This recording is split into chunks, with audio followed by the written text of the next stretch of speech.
Hello friends, it's Goober Troy here. It's a new year, and it's the year Lost Ark finally comes to NA and EU. There are without a doubt going to be a lot of new players stepping into Acrazia for the first time. So in this video, I wanted to highlight a few of the concepts and mechanics I wish I had known before stepping into my first PvP match. A few of these topics will be more specific to Team Deathmatch, a 3v3 mode, while most other topics are fundamental to all PvP modes in general. The very first thing on this list is very obvious, but it still has to be said. Understand your class and what your role is within a team. What I mean by this is there are a lot of different classes and matchups between them are pretty dynamic, with different strong points and weak points. So try to get a solid grasp on what you need to do for your team to win. An example of this would be a Gunlancer should primarily focus on peeling or enabling your team by knocking down opponents, forcing them to roll. Understanding what your role is within a team and following through with it will help you win more games. For the second tip on this list, I wish I made a more functional build. A lot of the skills have synergies together, yes, but not all of them function well in PvP overall. Some skills are just too slow to reasonably get used even if they deal a ton of damage. Sometimes it might be better to forsake the big burst damage in favor of more crowd control where you can more reliably land your damage. Consistency can be key here.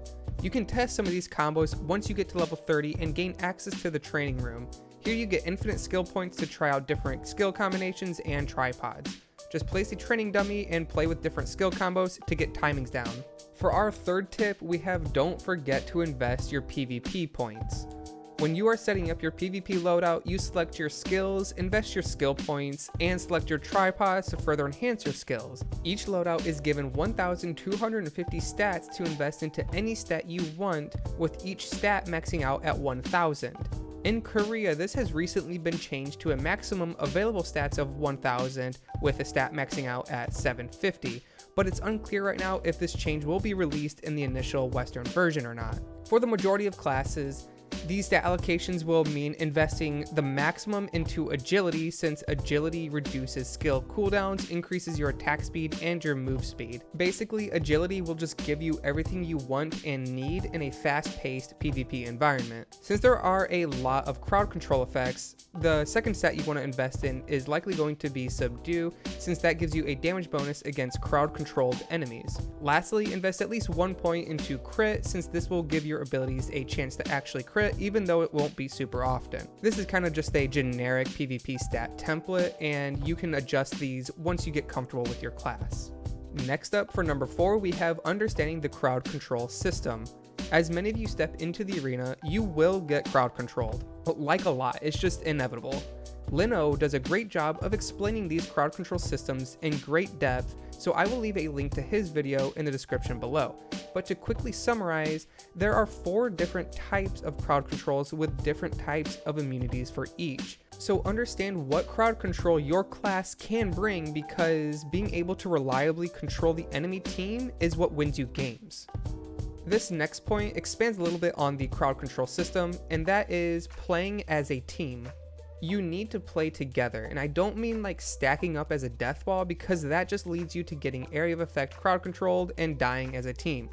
I mean you need to peel for each other and enable each team member. Depending on the type of build you are running, you will most likely be filling a specific niche within your team. Some classes excel at different areas, so understand what your role should primarily be based on your build and class. Using the Gunlancer as another example, they are a tanky character who can frontline a bit for his team. He also provides a decent amount of crowd control effects and helps protect allies or disable enemies long enough for your team to get their big damage combos off. But the Gunlancer is extremely slow, so if you're always running ahead of your Gunlancer and getting out of his line of sight, it's hard for him to know who needs help, and it's hard for him to get there quick enough. So try to hang around your team so that way you can kind of play off of each other. And now for number 6 on this list, we expand a little bit on playing as a team. Lost Ark, like many games, is all about communication, but how do you communicate with random allies in a fast-paced game like Lost Ark? Well, that would be with the ping system. By holding control and clicking on the map, you can ping a location letting your team know where you want to go, where you are, or where to group. You can even ping enemies and it will put a mark above their head for your allies to see. This can be used to indicate an enemy who doesn't have any of their escape tools, making them a high value target to go for. But please, just be kind, don't spam ping out of anger. We all know this doesn't actually work and it has negative effects. For number 7 on this list, we have a technical tip, and that is 21:9 forced aspect ratio. The way Lost Ark's camera works in arenas isn't how you might expect it. Each team perceives the arena from a perpendicular perspective rather than a parallel, and because the camera is wider than it is tall, you will be able to see more if you are using 21:9. And because you can see more now, you can either avoid attacks that were previously coming from off screen, or you can even force engages on opponents that maybe they didn't see you coming. Basically, more vision is good. Our 8th item is a bug that only recently got fixed, and that is the need to level transformation classes to 40. Classes such as Artillerist, Shadowhunter, and Scouter have class identities which fill up a bar. Once the bar is filled, they can transform, replacing their skill set with a new, more powerful skill set for the time they are transformed. During the beta, not all the transformation skills were unlocked in arenas though if you entered before level 40. Therefore, you were required to level up to 40 if you wanted to unlock the full moveset.